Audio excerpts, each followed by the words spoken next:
m'assurer que tout est beau. Parfait. Donc, merci de vous joindre à nous pour notre webinaire Microage Parle Technologie. Mon nom est Maria Fioré, je suis directeur des opérations chez Microage et je suis accompagnée par notre invité spécial, James Welburn, chargé du développement des affaires pour Microsoft 365 chez notre partenaire ShareWeb. Bienvenue à nouveau, James. C'est bien de le dire. Tu étais avec nous là, peut-être un mois.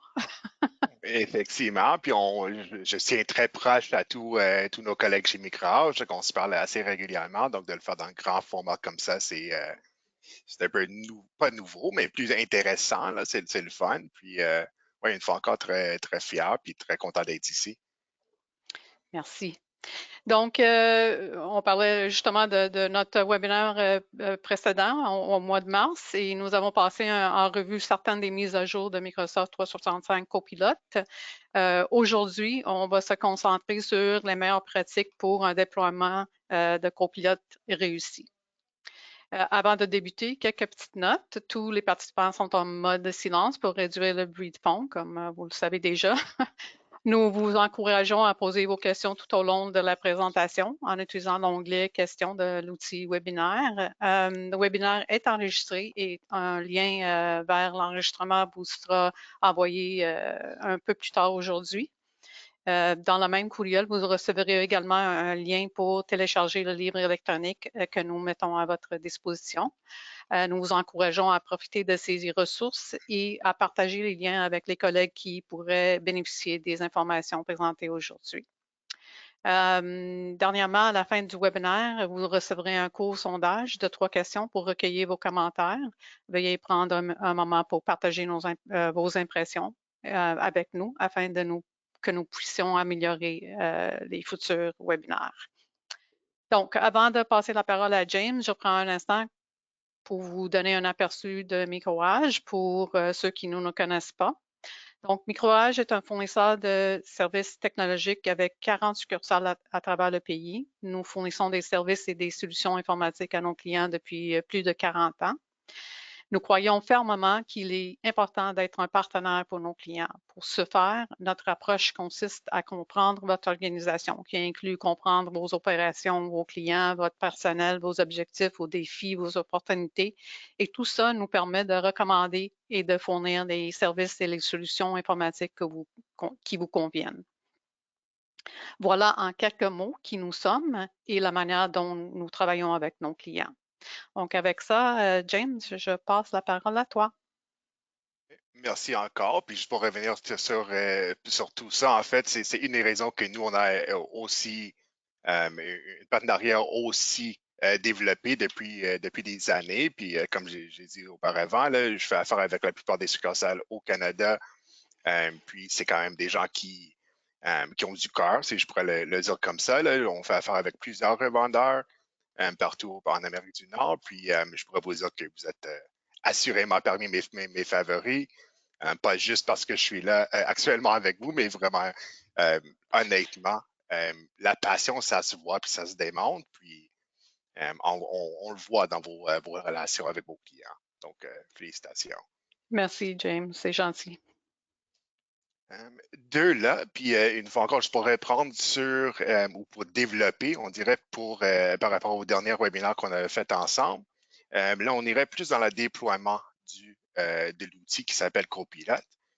Donc, des astuces, des stratégies que fait entamer pour assurer le succès, puis de bien vous aligner à l'interne. Donc, quelques astuces au niveau de l'équipe que fait appliquer au cours de route. Donc, du dernier coup, on vous a parlé un peu par rapport à Copilot, les possibilités, les options qui sont offertes avec cet outil. Puis, souvent, où l'idée la plus populaire en ce moment, ça vient autour des agents. Donc, juste pour démystifier, c'est quoi un agent, à quoi ça a l'air, ou c'est quoi la nuance entre un copilote versus un agent. Donc, j'ai une de mes façons préférées de le présenter, c'est vraiment de dire, mais Si on était pour prendre copilote comme étant un généraliste, mettons un médecin généraliste, ça, ce serait copilote. Les agents, ce serait plus des chiros ou des gens spécialisés dans le domaine. Donc, les agents, ils ne vont pas tout faire, mais ils seront très forts à faire leur tâche. Donc, un exemple, si on prend de copilote, même celui qui est offert sur le chat, donc le copilot chat qui est disponible sur le web, lui, ils vont pour comprendre à haut niveau vraiment le tout. Mais ça étant dit, on a quand même Copilot qui est intégré dans nos logiciels, donc Outlook, dans Teams, dans PowerPoint. Donc, eux autres, ils vont vraiment mieux comprendre les requêtes. Si on pense de PowerPoint, par exemple, pour développer un nouveau slide. Mais ce Copilot-là qui est intégré en PowerPoint est vraiment spécialisé, donc un type d'agent, si on veut. On n'irait pas trop en détail, mais on a voulu juste clarifier la nuance entre les deux parce qu'il y avait quelques questions depuis la dernière session. Donc, on s'est dit, on va juste repasser au travers très rapido ici. Mais ça étant dit, une fois encore, faites toujours contacter vos collègues chez Microage, puis ils pourront me rentrer beaucoup plus en détail avec vous. Les dorénavant. agents, c'est assez récent. Donc, j'étais sur un webinaire l'autre jour, puis il expliquait, puis il donnait des exemples de comment l'utiliser, mais c'est assez nouveau que ça se développe encore, là. Oh ouais, entièrement. Puis en fait, ce qu'on pourrait faire, tant que on aime ça faire de quoi en temps réel, si jamais vous avez fait des présentations vous-même ou des webinaires, vous sachez que c'est les demo gods qui gèrent tout ça. Donc, on va tenter, mais je pourrais vous montrer dans mon copilote, donc le copilot pour le web, encore, donc celui qui est ici en haut, le copilot chat. Je pourrais vous montrer le mien, puis j'en ai quelques agents qui sont là. Je suis anglophone, donc mes agents seront là en anglais, mais il y en a quelques-unes, donc un Visual Creator, donc celui-là, ça va m'aider à créer des visuels, donc créer des images, autrement dit. Si jamais je voulais faire quelques apprentissages, je voulais mieux m'informer au niveau de copilote, au niveau des agents, au niveau du monde de Microsoft, mes habiletés comme présentateur, je pourrais le faire ici à partir du Learning Coach, puis ça va me guider. Donc, j'ai quand même le copilote pour le web qui est là pour tout faire, mais lui, il est vraiment focusé au niveau de l'apprentissage, ou au niveau des idées, au niveau des prompts même, donc de comment faire des bonnes requis, de comment écrire également, de naviguer mon parcours professionnel. Donc, il y en a vraiment plusieurs qui sont disponibles même là actuellement. Et puis, ils seront juste un peu plus si on veut informer dans une sens, une fois que vous aurez l'expérience complète avec vraiment le copilote pour 365. Donc, vraiment génial. Puis, c'est vraiment l'avenir de ce qu'on voit au niveau de l'efficacité professionnelle. C'est vraiment ça l'avenir pour nous tous. Fait qu'on va passer au déploiement. C'est ça? Effectivement. Oui, mais on va s'y rendre. On va s'y rendre. Une fois encore, juste pour revenir sur le dernier, je sais que je fais la suspens, il est là. Mais juste pour revenir sur la dernière, donc on avait plein de questions par rapport à comment est-ce que Copilot pourrait aider soi-même. Donc pour moi, comment est-ce que ça va me servir et pas forcément à Maria ou mes collègues ou ailleurs, mais vraiment à l'individu. On s'entend que sur une forum comme ça, dans une webinaire, c'est un peu plus dur de dire spécifiquement pour chacun d'entre vous. Mais on a voulu partager quand même quelques ressources qui pourraient vous inspirer au niveau de votre application et d'utilisation de Copilot. Donc, c'en est une ici. Je vais vous le montrer en temps réel. Donc, le voilà. Donc, c'est la première ressource. Ça s'appelle le Scenario Library ou la bibliothèque des scénarios de Microsoft. Donc, c'est un site qui est disponible pour tout le monde. Et dès qu'on se rend là-dessus, mais là, on aurait quand même de l'inspiration. On sera mieux placé pour comprendre les possibilités par rapport à un copilote. C'est assez facile de naviguer, donc juste d'aller choisir le scénario en question. Donc, si on était pour dire, mais là voilà, on fait les communications. Ça va nous donner quelques astuces, donc au niveau de rediriger un message de communication interne, la rédaction des textes pour des réseaux sociaux, préparer un article de blog. Donc, c'est tous des affaires qui sont disponibles. Pareillement au niveau du service client, donc si j'ai pour dire identifier une cause profonde ou la gestion des agents, répondre à une réclamation, mais ça vous donne quelques astuces comment le faire. Donc, si j'étais pour aller ici dans les SIST, les conseillers de service, ça va me donner quand même le scénario. Puis j'ai toute une guide que je pourrais télécharger dans ce contexte uniquement. Puis juste en imaginer, il y en a quelques-unes de disponibles. Les KPI, donc, c'est à quel point qu'est-ce que ça va affecter au niveau de votre entreprise. Donc, la satisfaction des clients et la qualité du service que vous serez en mesure d'offrir. Donc, juste d'avoir une certaine base, de savoir ce serait quoi l'objectif. Et on va pouvoir le traquer vis-à-vis ces KPI-là. Et si on continue à descendre, mais là, ça nous donne quelques idées au niveau de l'utilisation, donc soit avec des agents, dans le chat, tout simplement, mais c'est vraiment des cas uniques ou des cas pratiques par rapport à l'utilisation. Une fois encore, peu importe le domaine, mais vous aurez tous ces scénarios-là avec des guides que vous pouvez télécharger. Qu'est-ce que Copilot peut faire pour moi? Ça devrait être répondu dans cette page-là. Un autre outil qui est quand même génial, donc celui-là s'appelle le Prompt Gallery ou la galerie des requêtes. Et là-dedans, une fois encore, c'est au niveau de l'inspiration. Donc là, on a quand même des fits. On pourrait aller dire, OK, pour le Copilot Chat, donc celui pour le web, celui qui est inclus avec votre souscription Microsoft 365. Et ça va tout simplement appliquer le filtre. De là, je pourrais dire, OK, si je veux faire une amélioration de mon écriture, se démarquer sur les réseaux sociaux, comprendre les tendances, coder si vous êtes dans le domaine, mais vous aurez quand même quelques idées ou quelques prompts, en fait, ou quelques requis que fait utiliser de base. Puis, il y a également d'autres filtres. Oui, excuse-moi. James, on a quelques questions déjà. La première, c'est bien de Jeffrey qui demande, est-ce qu'il existe un agent qui peut remplacer ChatGPT comme outil conversationnel? Oui, donc effectivement, oui, puis ça va venir. OK, donc la logique derrière ma réponse, donc oui, ça s'appelle le Copilot Chat. Donc celui-là, c'est vraiment très similaire au niveau de ChatGPT. C'est la même LLM, donc la même infra qui est derrière tout ça, donc le ChatGPT 4.0 ou 4.0 qui est là. Donc oui, effectivement, on pourrait interroger, on pourrait parler avec cet agent-là pour nous aider à mieux comprendre, à mieux identifier, à mieux définir, ou même juste pour faire du brainstorming tout court. Donc oui, effectivement, cet outil, c'est comparable. Un avantage, c'est que celui-là, il est sécurisé. C'est-à-dire que les données que vous allez mettre dans votre chat, ici dans Copilot, ils ne seront pas utilisés pour former le modèle. Donc, ça reste vos données.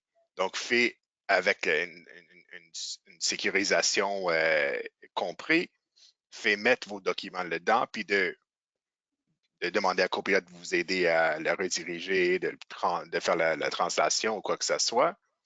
Mais oui, effectivement, je dirais journée numéro 1, si on compare Copilot là, ce que j'ai sur l'écran actuellement, versus ChatGPT là en ce moment, je dirais que ChatGPT, il se fait former par des millions de personnes à l'instant même, donc il est toujours en train d'apprendre.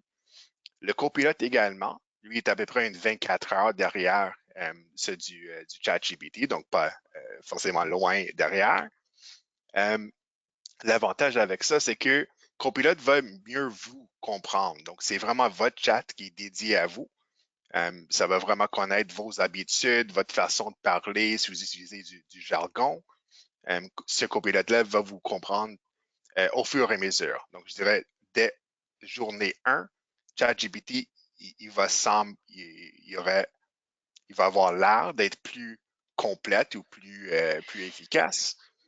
Mais dès que vous utilisez votre copilote à continu, ça va vous comprendre. Donc, ce ne serait pas des infos générales, mais vraiment à votre contexte, à vous, à l'individu. Une deuxième question, puis on va passer après à la présentation. C'est de Nancy. C'est est-ce que c'est tout des coûts séparés et additionnels? Nancy, je ne suis pas sûre qu'est-ce que tu veux dire par tout, mais le copilote, si tu l'achètes, c'est quoi? C'est 40 de plus? Ouais, c'est ça. C'est autour de 40 par utilisateur par mois. Donc, ça, c'est le copilote qui est compris dans toutes les applications, donc Word, Excel, PowerPoint, Mais OneNote. les agents faut pas payer pour les agents que tu crées de plus. Une fois que vous avez cette licence, non. OK. Si vous utilisez juste le copilote, le chat qui est disponible gratuitement pour les abonnés de Microsoft, à ce point-là, oui, il y aurait, une fois que vous avez créé des agents, il y aurait un certain coût à l'utilisation. Donc, c'est un pay-per-use. Au OK. niveau des messages envoyés, retournés, où est-ce que les données se situent. Donc, oui, il pourrait y avoir des coûts par rapport à des agents si vous OK. n'avez pas cette licence complète. OK. Super de fun Merci. question. Oui, ouais. Une bonne question. Ouais, OK. ouais, les deux. Donc là, voilà. Donc, on a voulu juste faire un petit tour pour vous inspirer, pour vous démontrer qu'il y a quand même plein de ressources disponibles, puis on verra d'autres pendant qu'on passe au travers la présentation. Donc, le Adoption Hub également, donc une autre site où il y a plein de ressources disponibles, autant que pour les gestionnaires que pour les ressources techniques également. Juste aussi mentionner que si vous voulez une copie de la présentation avec tous les liens que James va partager, on a une page ressources à la fin aussi. Vous pouvez aller sur l'outil de webinaire. Il doit avoir soit une place qui dit document ou handout et vous pouvez le télécharger directement là. Si pour une raison quelconque, vous ne le trouvez pas, juste m'envoyer un courriel, puis je vais vous envoyer ça, il n'y a pas de problème. Oui, exactement. Ouais, puis ce sont des ressources qui sont disponibles en ligne. Il y a même des cours que fait suivre pour vous améliorer ou on se suit également à l'interne, qu'on utilise pour nous améliorer soi-même. Okay. Donc, le Scenario Library, on vient de le voir. Puis, une fois encore, par rapport à des rôles ou des cadres, donc au niveau des ressources humaines, marketing, opérations, informatique, peu importe, il y a de l'inspiration qui est offerte. Puis, un autre outil, je pense qu'on va passer au travers légèrement un peu plus tard, mais à haut niveau, une fois que vous avez acquis ces licences-là, puis que vous les avez assignées à vos utilisateurs, il y a quand même des parcours qui s'offrent à partir du portail Microsoft. Donc, des parcours de formation que fait envoyer de façon assez régulière, peut-être différents parcours par département. Donc, tout ça, c'est possible. Puis Microsoft, il est là pour vous guider, ainsi que, bien sûr, Microage, puis nous-mêmes, pour vous inspirer, pour vous guider au niveau de l'adoption à long terme.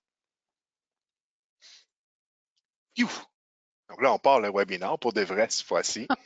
On a mis la Donc, table, là. On continue. c'est ça, juste pour dire qu'il y a quand même des ressources, puis on comprend qu'avec Copilote, autant que les agents que le copilote qui se retrouve dans nos applications, c'est assez vaste comme possibilité.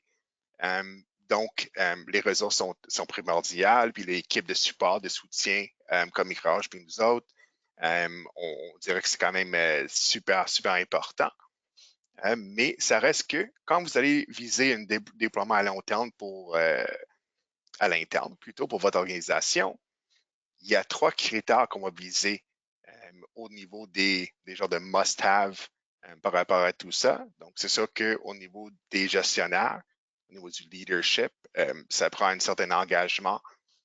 Puis on va aller voir dans ce volet qu'est-ce qui est important ou quelles sont les meilleures pratiques par rapport à tout ça.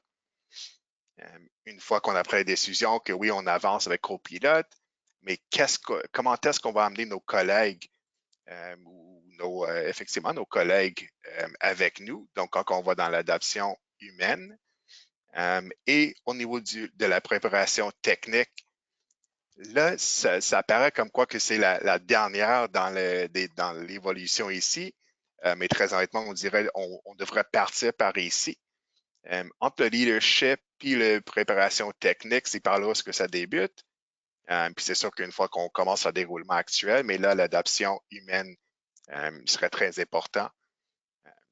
Si on passe de notre première fois, et si vous êtes pas chauffeur, mais si vous conduisez, vos premiers coups que vous avez vu la voiture, vous avez vu vos parents quand vous étiez jeune, vous avez dit, mais là, ça a l'air facile, ils font juste tourner, klaxonnent quand ils veulent, là, puis ça a l'air d'être bien simple. Mais une fois que vous avez embarqué dans la voiture, mais là, vous avez vécu la sensibilisation la sensibilisation des pedals. Si on presse sur le frein ici comme ça, là, ça va juste arrêter la voiture, puis c'est pas une expérience idéale. Donc, comment est-ce qu'on guide ou qu'on peut former notre équipe ou nos chauffeurs étudiants pour se rendre à une conduite qui rend tout le monde à l'aise. Donc, on est tout à fait au centre. Donc, on est ici vraiment, qu'est-ce qu'on fait, par où est-ce qu'on commence? Puis une fois encore dans les prochaines 40 minutes ici, on verra quelques astuces par rapport à tout ça. Donc, au niveau du leadership des gestionnaires, puis ensuite au niveau de la préparation technique, l'option humaine, qui sont tous si importants là-dedans. Donc, on part d'ici. Excuse-moi. Donc, au niveau des gestionnaires, donc pourquoi que les gestionnaires sont si importants? Si vous êtes propriétaire ou si vous êtes gestionnaire, vous sachez jusqu'à quel point que votre implication, ça peut amener le succès pour votre organisation. Il n'y a rien de différent ici dans ce type de déploiement. Donc, les ABC du parcours au niveau du leadership, c'est en premier lieu d'être actif, d'être visible, d'être présent. Donc, d'aider au niveau de la définition les paramètres de succès, les KPI qu'on avait vu ça fait quelques minutes. Donc, c'est par là, qu'est-ce qu'on vise de faire? De là, au niveau de bâtir une coalition, donc, qui est-ce qui ferait partie du projet? Si vous voulez que ce soit un projet qui soit fait de la bonne façon, la sécurité en tête, et que l'adoption de vos utilisateurs ne serait pas, ça ne va pas nuire à leur expérience ou adoption, mais ça serait d'avoir des gens un peu partout, donc d'avoir des gestionnaires de chaque département où est-ce que vous voyez il y a une certaine utilité pour copilote. Et la dernière, le C, si on veut, c'est vraiment de communiquer. Donc, dès que vous avez vu, vous avez défini vos objectifs par rapport au projet ou le déploiement copilote, mais est-ce qu'on est en route, là? Est-ce qu'on est en track par rapport à tout ça? Puis de garder l'équipe en cohésion, donc de vraiment de mettre les bonnes infrastructures en place. De dire, OK, mais on va se rencontrer une fois par semaine. C'est ça ce qu'on vise pour ce sprint, pour cette semaine. Là, voilà l'objectif de la semaine, puis de définir ce parcours tout au long. C'est comme n'importe quel projet de TI ou autre. C'est vraiment qu'est-ce qui est important.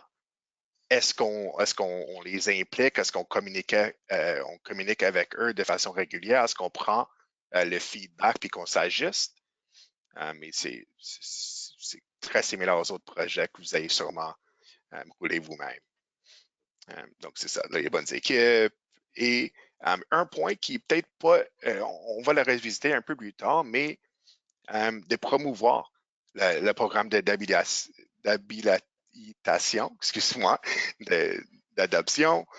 Donc, d'avoir en tête au niveau du parcours total, de prévoir un certain temps pour que les gens se communiquent à l'interne, donc les utilisateurs qui s'échangent des idées, qui a du temps pour la formation, la pratique, puis que vous encouragez, vous le permettez ce temps pour apprendre comment mieux utiliser l'outil, puis s'en tirer plus. Mais de là, une fois encore, c'est très standard quand on passe à un déploiement, mais qu'est-ce que vous voulez obtenir avec cet outil? Donc, de définir les résultats, si on veut. qu'est-ce qu'on va faire à l'interne, qu'est-ce qu'on vise de faire, quels seront, est-ce qu'on cherche à, je sais pas, à faire à conclure des meilleures ventes au niveau des revenus, de raccourcir le cycle de vente, mais de définir ce seront quoi les résultats qu'on cherche à obtenir. Et de là, c'est ça qui va nous guider. Un exemple que j'utilise des fois, c'est si j'achète une voiture puis que je crois que je vais me promener puis je vais me rendre à la Lune, là, je serais entièrement déçu. Mais dès que je sais que je vais juste m'en aller d'une place à l'autre plus rapidement avec plein de stock dans le valise ou dans la voiture avec moi, mais le voilà, le succès avec la voiture, il est atteint. Donc, d'avoir ces résultats en tête, puis c'est par là où est-ce que vous allez viser, puis vous serez en mesure de traquer votre alignement par rapport à ces objectifs-là. Qui est-ce qui serait impliqué? Donc, si vous avez des champions, si vous avez des gens qui sont très intéressés par rapport à l'IA, qui s'en servent déjà de façon consommateur, si on veut, du côté ChatGPT, mais qui est-ce qu'ils sont? C'est des forces. L'IA, ça s'en vient pour dans ce domaine, dans le domaine professionnel. Donc, on serait mieux d'avoir ces types de champions à l'interne qui pourraient nous aider, nous conseiller ou de nous dire, ouais, non, celui-là, ça ne va pas, ça ne marche pas aussi bien, mais d'avoir vraiment cette expérience puis de l'utiliser, là, c'est quand même un atout. Les deux derniers, là, honnêtement, ça aurait pu être les premières, mais comment est-ce qu'on va gouverner ou comment est-ce qu'on va gérer l'adoption de l'IA? Si vos collègues ils prennent des fiches de revenus puis qu'ils les mettent dans ChatGPT actuellement, mais là, c'est que ChatGPT, il y a ces données-là. Donc, comment est-ce qu'on va la sécuriser, qu'on s'assure que nos données, ils restent nos données? Et le tout dernier au niveau de la stratégie technologique, mais qu'est-ce qu'on a comme données? Est-ce qu'on a la même carnet d'employés que ça fait 10 ans que ça traîne, puis qu'à chaque année, on en fait une nouvelle version? Donc là, on a le carnet 2010, le carnet 2011-12 jusqu'à 2025. Puis là, on s'est rendu avec le carnet d'employés 2025 version 2, version 3 finale. Right? On a tous fait ça à un moment donné. Donc, s'assurer qu'on a les bonnes infos, les bonnes données, parce que l'IA, ça va nous sortir juste ce qu'on a de disponible. Donc, c'est une centaine de versions. On reste en avoir une centaine de réponses différentes, erronées même. Donc, il faut s'assurer qu'on a les bonnes données en place. Donc, ça fait partie du stratégie d'adoption ici.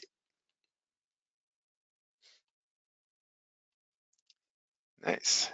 Une autre astuce ou quelque chose qu'on vous suggère, puis que nous, on a mis en place très honnêtement chez ShareWeb, c'était vraiment d'avoir un conseil d'IA. Donc, ça, c'était au niveau technique, au niveau du département de TI, qui est-ce qui a accès à quoi au niveau des données également. Quand ça touche aux gestions des risques, est-ce que James il devrait avoir accès à les talons de paye de tout le monde? Sûrement pas. Donc, de s'assurer qu'on est on est conforme avec ce type de données, d'éviter la fuite de données dans son regard. Également, du moins de votre équipe de formation ressources humaines, là, on s'entend qu'en PME, on porte souvent plusieurs chapeaux, mais comment est-ce qu'on va gérer cette nouvelle adoption? Qu'est-ce qu'on fait avec les anciens outils? Qu'est-ce que ça va nous amener au niveau des nouveaux quand on parle de copilote?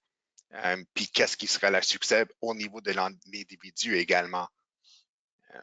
Donc, juste quelques petites astuces comme ça.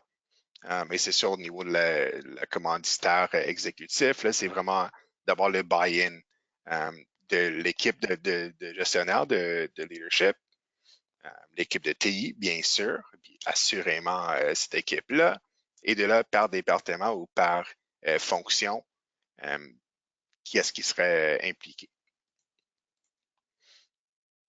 Donc, ça, c'est une fois encore, comment est-ce que vous faites définir le succès d'avoir les KPI? Là, on vient de le voir dans le Scenario Library un peu plus tôt. Mais il est disponible, puis il est exprès pour ça, pour vous aider autant auparavant ou pendant que vous faites le déploiement pour, une fois encore, pour vous donner d'autres idées comment est-ce que vous faites l'utiliser. Je ne sais pas si vous voulez prendre une petite question, s'il y en a d'autres qui étaient bien. Non, ouais. Oui, excuse-moi, je suis en train de répondre à une question. Donc, Catherine qui demande, vous suggérez combien de personnes dans un conseil de intelligence artificielle? Ça va dépendre si vous êtes une organisation d'une centaine d'employés ou que vous êtes une organisation de 10, là, ça varie grandement. Je dirais plus par domaine ou plus par département. Donc, je dirais vraiment le TI, l'équipe de gestionnaire. Puis, si vous visez d'être important ou d'impacter la service à clientèle, mais peut-être un gestionnaire et même un agent dans cette équipe-là, juste pour voir le global view au niveau du gestionnaire, le service à clientèle, et d'avoir la vue un peu plus pratique au niveau de l'utilisateur eux-mêmes. Donc, un par des parts qui seront impliqués serait une suggestion qu'on pourrait vous faire. Puis ça aussi, on va vous envoyer ces slides-là. Il y a quand même plein de ressources, surtout dans le adoption. Je pense que j'ai une slide qui s'en vient. Mais dans ce site-là, ça va vraiment vous définir ça serait quoi un conseil d'IA, puis quelques suggestions au niveau des intervenants.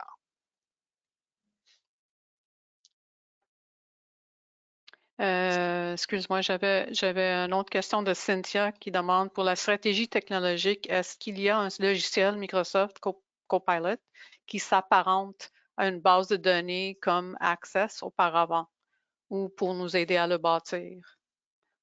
Oui, donc il y a une solution qui est comprise dans quelques licences Microsoft ou à des niveaux variés dans les licences Microsoft qui s'appelle Microsoft Purview.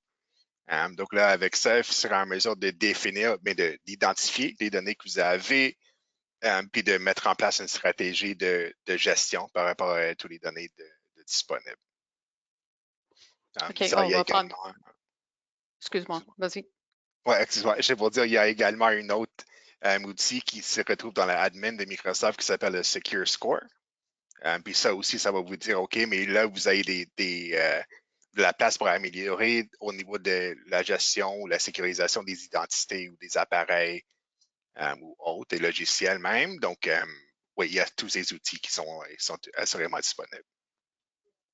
On va demander juste une dernière avant qu'on continue avec l'adoption humaine. Est-ce possible de bloquer les données pour qu'ils restent locales et non sur le cloud?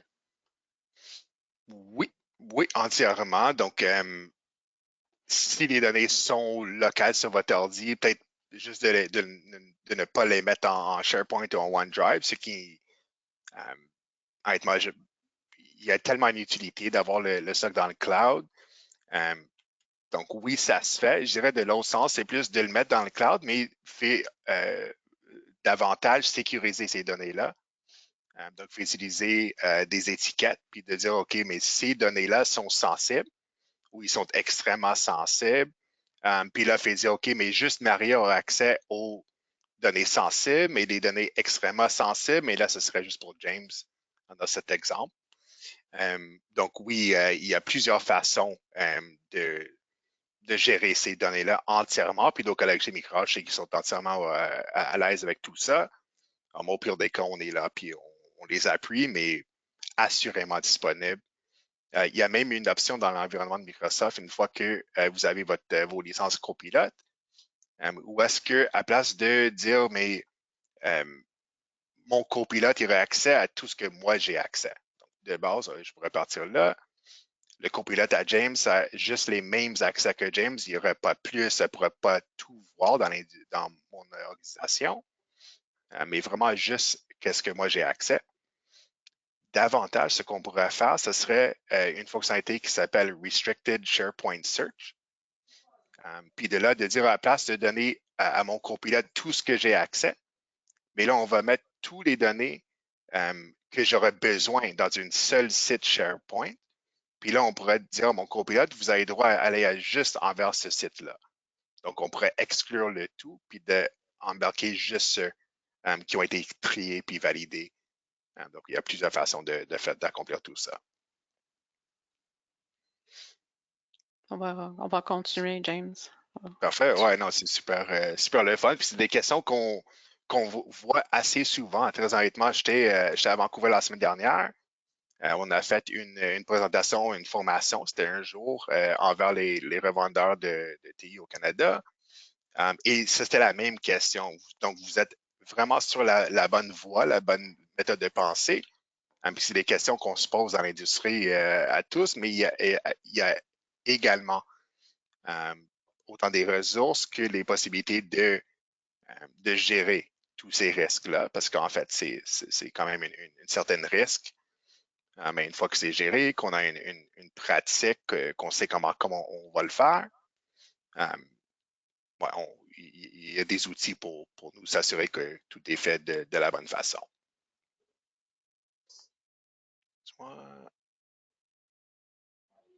All right, donc on continue. Donc, au niveau de l'adaptation humaine, donc avec la première, on avait vu au niveau du leadership.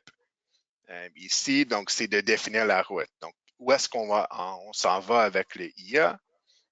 Au niveau de notre stratégie d'affaires, quels sont les KPI qu'on cherche à avoir? Puis qui est-ce qui serait impliqué dans le déploiement d'une telle solution? Au niveau de l'adoption humaine, donc la deuxième dans ce schéma, c'est au niveau de vraiment l'adoption. Donc, comment est-ce que moi, comme étant un utilisateur, que je pourrais me mettre dans les rênes d'utiliser Copilot, parce que c'est quand même un outil qu'on doit bâtir, comme peu importe le changement, on doit bâtir cet outil-là. Donc, la pratique, puis une fois qu'on va voir quelques idées comment le faire. Donc, vous allez le voir assez souvent, le scénario library. Donc, qui est-ce qui serait les premiers à l'avoir? Je pourrais vous dire à l'interne chez ShareWeb, là, on est rendu que la plupart de notre équipe les ont. Mais ça a débuté, on avait juste 10 licences avant que c'est sorti, on était 10. Puis c'était vraiment, bien sûr, un des proprios.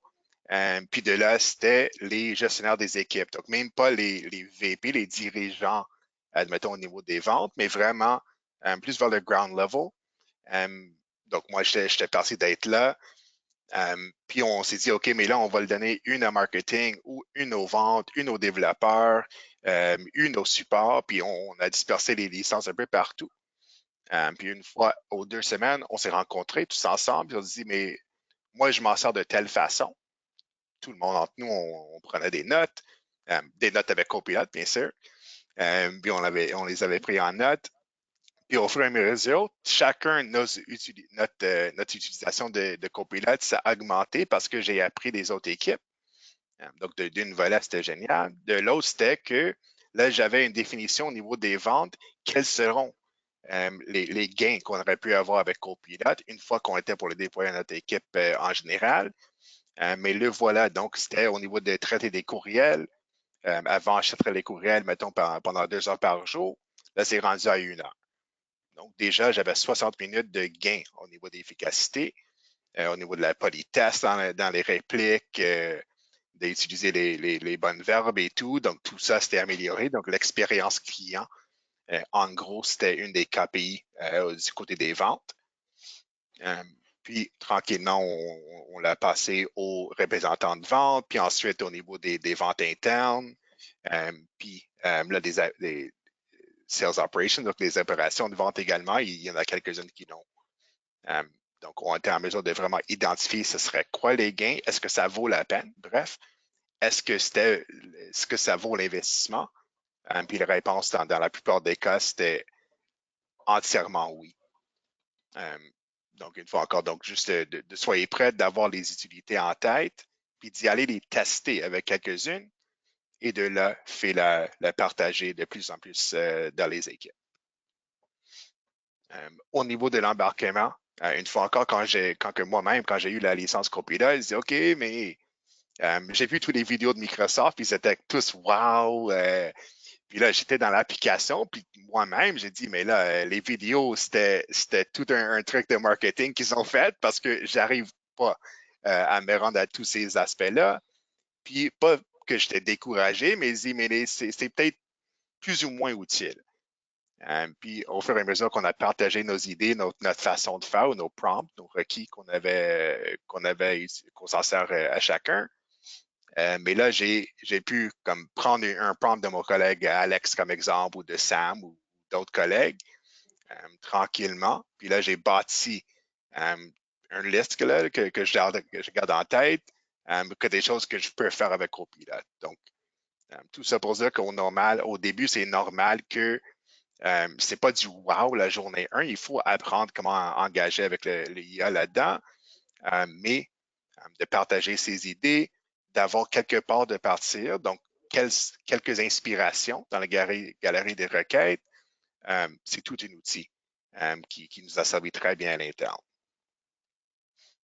De là, fait même poser des questions. Il y a quand même une certaine visuelle au niveau de l'admin de Copilot, de Microsoft envers Copilot, de voir qui est-ce qui s'en sert de Copilot, puis Microsoft nous a des estimes au niveau du temps qu'on avait sauvé. Donc, ça a été une façon de voir l'adoption, s'assurer. L'autre, c'est le niveau de faire des sondages. Donc, vous pouvez juste lancer des sondages à votre équipe pour voir est-ce que ça fait ce que vous voulez faire, est-ce que vous serez en mesure est-ce que vous aimeriez qu'on vous conserve cet outil-là, est-ce qu'on devrait magasiner pour d'autres choses, mais vraiment de prendre ce feedback puis c'est de s'adapter. Super important également. Et le tout dernier, là, c'est vraiment de développer, puis ça, c'est une fois encore de partager les idées à l'interne. Autant au niveau du support, ils avaient quelques cas d'utilisation que j'avais même pas pensé, ou mes collègues même pas, on n'avait pas pensé, mais qu'eux autres s'en servent tous les jours. Puis de l'autre façon également, nous, on les a inspirés au niveau des possibilités avec Copilot pour mieux connaître notre clientèle, pour mieux communiquer et tout. Donc, vraiment de partager, de partager entre vous.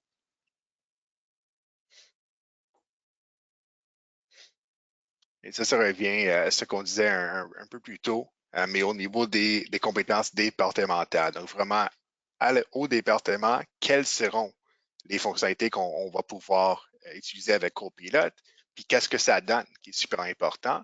Est-ce qu'on voit le retour sur investissement là-dessus? Si oui, mais on continue. Mais si ce n'est pas le cas pour l'instant, mais peut-être qu'on fait un pass, on ne va pas le rouler pour tout le monde. On va continuer de travailler avec une ou deux agents uniquement. Puis que dès qu'on a une meilleure comparaison des possibilités, des gains avec Copilot, mais là, on pourrait partir le déploiement pour la balance de l'équipe.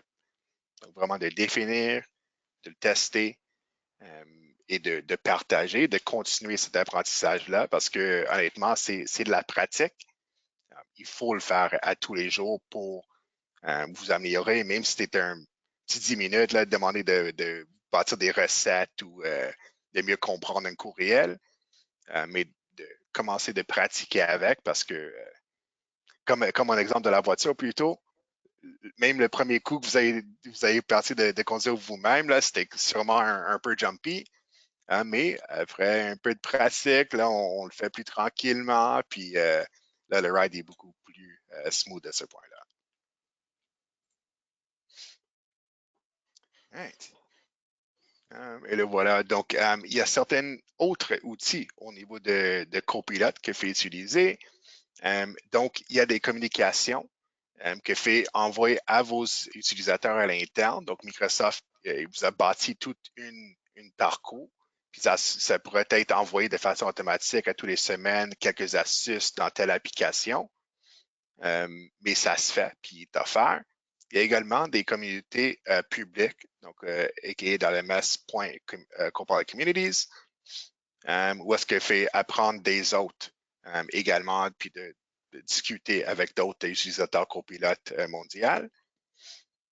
Au niveau des analytics, ce que je vous ai parlé auparavant, donc combien de meetings ou combien de réunions qui ont été faites avec Copilot, combien de documents qui ont été summarisés au niveau des courriels répondus, mais vous aurez quand même une vue globale pour l'utilisation ou l'adoption ou les impacts par rapport à Copilot dans votre organisation.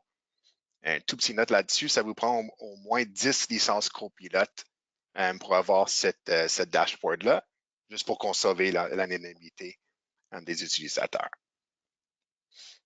Et finalement, il y a une académie, donc vraiment une académie pour copilotes où est-ce que faire des cours de pratique, puis s'assurer au niveau de l'adoption, puis la compréhension, les compétences au niveau de copilote. Donc, une fois encore, il y a plein de ressources qui sont disponibles. Puis vous aurez les tous une fois que vous avez téléchargé la présentation d'aujourd'hui.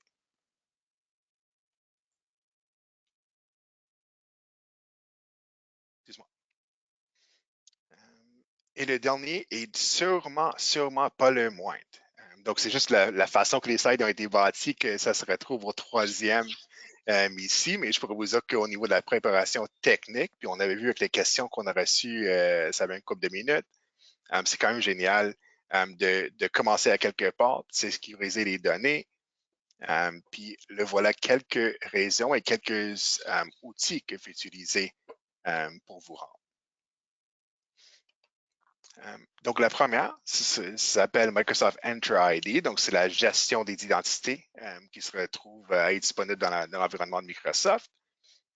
Puis la raison que celui-là, c'est important, c'est que si jamais, moi, James, il y a quelqu'un qui voit mon mot de passe ou, je ne sais pas, dans un aéroport, il voit le mot de passe, là, il pourrait tenter de se loguer comme étant moi.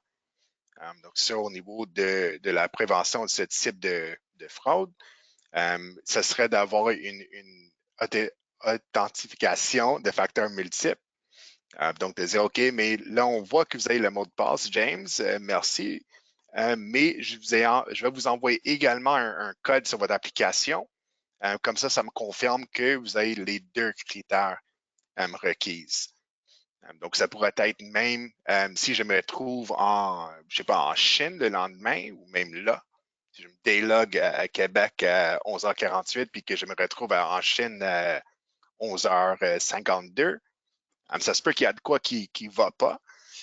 Donc, le système Microsoft, ça va dire, ah ben, James, ça se peut pas que vous ayez rendu là déjà, selon l'adresse IP. Donc, on va vous demander de faire un reset, donc de vraiment prouver à nouveau que c'est vous. Donc, ça s'appelle le conditional access ou l'accès conditionnel.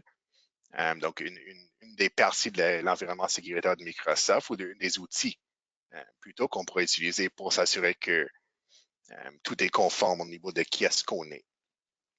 La deuxième, c'est au niveau de l'appareil. Si j'étais pour perdre mon appareil au même aéroport, ici à Montréal, si j'étais pour perdre l'appareil, mais là, on veut s'assurer que l'appareil lui-même, il restreint. Donc, d'avoir un mot de passe pour cellulaire, c'est primordial, là, il faut. Mais de là, au niveau de l'entreprise, il y a une solution qui s'appelle Microsoft Intune. Puis là-dedans, on va pouvoir même effacer, mais bref, on pourrait gérer l'application ou les données de l'entreprise sur l'application mobile, sur le cellulaire. Et si jamais je perds le mobile, mais je pourrais juste envoyer un petit lettre à mon département de TI, puis eux autres, ils pourraient juste effacer les données de l'entreprise, puis que ça reste très sécuritaire. Une des raisons qu'on demande autant au niveau de la sécurité, c'est que auparavant, s'il y avait une malfaisant qui voulait rentrer dans notre environnement, puis qui voulait fouiller pour, je sais pas, des données sensibles, mais il pourrait, mais ce serait d'y aller un dossier à la fois, puis d'aller chercher vraiment partout dans l'environnement. Tandis qu'avec Copilot, si moi j'ai accès, donc James, l'utilisateur, il a accès, mais là, ils vont juste demander à Copilot, puis Copilot va sortir les infos qui sont là. Donc, la sécurité primordiale quand on passe à un déploiement réussi de Copilot, c'est vraiment super important. Puis les deux derniers, juste parce que j'ai vu le temps, les deux derniers, c'est au niveau du Microsoft Purview. Donc, c'est ça qu'on parlait auparavant au niveau de identifier les données, de faire des revues, de s'assurer que qui est-ce qui a accès à ces données-là. Est-ce que James était dans les ressources humaines avant, puis là, il est rendu aux ventes? Est-ce qu'on a arrêté son accès aux ressources humaines? Est-ce que ça a été bloqué? Donc, on veut vraiment séparer les données le plus possible, puis s'assurer que James ait accès à juste ce que James devrait avoir accès. Puis Microsoft Purview pourra vous assister pour découvrir puis de classifier et de gérer ces données à long terme. Et le tout dernier, c'est au niveau de Microsoft Defender. Donc, ça, c'est pour voir quelles sont les autres applications que votre équipe s'en sert. Est-ce qu'ils font affaire avec une compagnie qui a été bâtie par un petit monsieur dans son sous-sol, puis que votre équipe, il met toutes les données dedans, puis que le petit monsieur dans son sous-sol, lui, est en train d'accueillir toutes ces données-là, mais d'avoir une vue globale sur toutes les applications tierces qui sont jointes à votre environnement Microsoft. Ça s'offre avec Microsoft Defender pour Cloud. Donc, des services qui sont là, qui sont disponibles. C'est une question de les mettre en place, d'avoir les bonnes stratégies pour s'assurer que chacune se fait valider de façon continue. Il n'y a pas de set and forget en sécurité, c'est toujours d'aller le revalider à tous les mois, tous les 3 mois, 6 mois au besoin, mais je dirais plus, même aux semaines, ce serait une pratique idéale. Et là, voilà. Donc, au niveau de l'optimisation de copilote, une fois encore, donc, il y a des assessments que fait faire. C'est sûr que nos collègues chez Microsoft sont entièrement en mesure de vous assister avec tout ça, mais de comprendre est-ce que vous avez les bonnes licences? Est-ce que vos processus le permettent? Qu'est-ce qui est votre secure score? Pour voir est-ce que vous êtes prête. Puis ça va vous donner quand même des scores là-dedans. Donc, vous dites, OK, mais il y a quand même quelques bloqueurs. Il y a des agents qui n'ont pas de licence Microsoft aucunement. Peut-être qu'il y en a qui l'ont, mais il y en a d'autres qui ne sont pas nécessairement sur la nouvelle gamme de produits. Peut-être que les mises à jour n'ont pas été faites sur leur équipement, peut-être personnel. Donc, tout ça, ça peut être pris en considération grâce à des assessments qui sont disponibles. Donc, des évaluations, excuse-moi, je cherchais le mot. Des évaluations sont disponibles. Donc, c'est à peu près tout. Une fois encore, vous allez recevoir tout ça. Donc, on s'excuse, c'est beaucoup de données. Mais juste de commencer au niveau de la préparation, si vous êtes là, si vous êtes au niveau de faire vos tests, vos pilotes à l'interne, peut-être intégrer et engager. Puis les ressources se sont séparées entre pour les utilisateurs. Donc, comment est-ce que nous, comme étant des utilisateurs, on pourra s'adapter, ainsi qu'au niveau technique. Donc, il y a des cours, des vidéos, des articles et tout que fait suivre pour s'assurer que le tout se déroule conformément à vos attentes. Nice, tout ce Juste avant qu'on passe, on a quelques questions. Il y en a un de Nancy qui demande juste la mise en place de la sécurité requise peut prendre combien de temps? Une fois encore, pas pour être vague, là, je m'excuse d'avance, mais ça va varier entièrement selon le type d'entreprise. Si je prends comme exemple une entreprise peut-être garagiste, ou est-ce que c'est le mère, le père, puis le fils qui gère le tout, peut-être que c'est toujours super important. Là, je ne veux pas être mal compris. C'est toujours super important, mais peut-être au niveau de la gestion des données à l'interne, ça se parle autour de la table à dîner anyways. Donc, peut-être que vous pouvez être un peu plus relax là-dessus. Mais ça peut varier selon votre niveau d'engagement, le temps que vous avez à dédier à tout ça, puis jusqu'à quel point que fait implanter les recommandations au niveau de l'évaluation de Microsoft, de l'évaluation que Microsoft vous offre. Mais ça peut varier grandement. J'ai vu quelques-uns qui l'ont fait dans une semaine, puis il y en a d'autres que puis je dirais plus souvent que pas, c'est des mois. Puis faites des touch points une fois par semaine. J'imagine que ça dépend aussi des données. Et est-ce que le travail des données, puis savoir qu'est-ce que vous avez comme données, c'est-tu vieux, est-ce qu'on les enlève, est-ce qu'on les garde, est-ce que qui a accès et tout ça a été déjà fait parce qu'il y en a des organisations qui ont déjà fait ce travail-là parce que l'industrie qui sont, ils ont des choses à mettre en place de ce côté-là, la vie privée et tout ça. Si tout ça a été fait, c'est moins long. Mais si on commence à la base, on regarde toutes les données et tout ça, qui a accès, est-ce qu'on les garde, est-ce qu'on les garde pas, tout ça a déjà été fait, mais n'a pas été fait, ben là, c'est un peu plus long. Fait que ça, comme tu dis, là, c'est pas pour être vague, mais ça dépend vraiment de l'organisation et tout ce qu'ils ont comme données, puis tout ce qu'ils ont comme. C'est quoi le but aussi de Copilot? Exactement, c'est jusqu'à quel point qu'on irait pour sécuriser toutes les données ou de de mettre des étiquettes. Oui, effectivement. Puis si vous avez une trentaine d'années qui est tous dans un stockage à part, peut-être les migrer vers le nuage, puis qu'ensuite, ou pendant que vous faites cette migration-là, vous allez faire le clean-up là-dessus, mais ouais, ça peut varier. Puis on pourrait vous répondre plus précisément. Donc, faites contacter votre collègue chez Microage, puis il pourrait faire une assessment assez compréhensif pour vous-même dans votre cas en particulier. Fait qu'on on va prendre un dernier. Je sais qu'il y a d'autres questions, mais on va pas être capable de toutes les répondre. Mais une question de Jeffrey qui demande conseillez-vous Copilot pour 365 et ou Copilot Studio pour Admin TI? Donc, oui, donc si vous êtes administrateur TI, oui, entièrement, je dirais que Copilot, Copilot au niveau de bâtir des SOP, des processus, même de faire des réunions où est-ce que vous discutez d'un tel processus ou enjeu dans votre entreprise. Copilot pour vous aider à capter ces infos-là. Effectivement, de faire des SOP, de mettre des pages loop comme exemple, où est-ce que fait partager ces données ou de communiquer en équipe, travailler en équipe. Donc oui. Au niveau des agents également, ça pourrait être une agent qui, mettons pour la service à la clientèle ou pour le dépannage technique, fait quand même bâtir, prendre tous vos données, vos processus au niveau de réglage ou comment faire dans vos solutions de TI, de les mettre dans un seul site SharePoint, puis ensuite de déployer un agent qui peut viser juste à ce site SharePoint-là, puis que les agents ils peuvent dire, OK, mais là, si mon ordi, si je ne suis pas en mesure de mettre mon background dans cette plateforme, vos utilisateurs pourraient interroguer cet agent-là, puis ça va sortir votre knowledge base, puis retourner les données comme ça. Donc, oui, entièrement.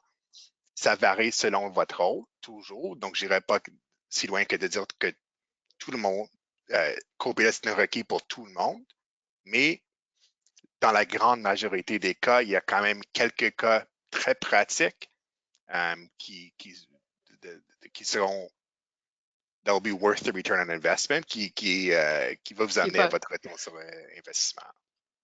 Qui vaut la peine, oui. Oui, il faut la peine. OK, fait qu'on arrive à la fin de le webinaire. Donc, je voulais juste dire merci à tout le monde de votre participation au webinaire aujourd'hui. Nous vous encourageons de télécharger le livre électronique que nous avons mis à votre disposition et contacter, on vous encourage à contacter votre microage pour toute question.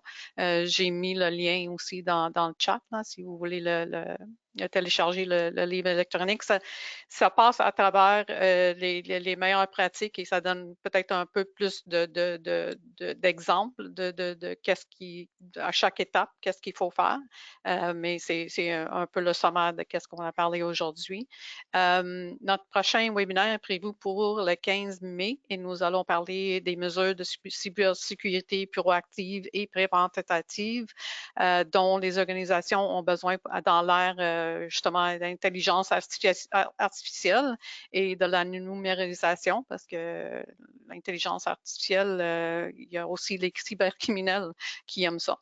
Donc, gardez un œil sur vos courriels et nos réseaux sociaux pour l'invitation. Donc, je vais juste regarder s'il y a d'autres questions, mais je pense que ce qu'on va faire, c'est qu'on va demander au microage de vous contacter pour répondre à toutes vos questions parce qu'il y en a plusieurs. Donc, merci beaucoup, James, et merci à vous tous d'avoir passé du temps avec nous et aujourd'hui et bon après-midi à tout le monde. Oui, merci à tous. Merci.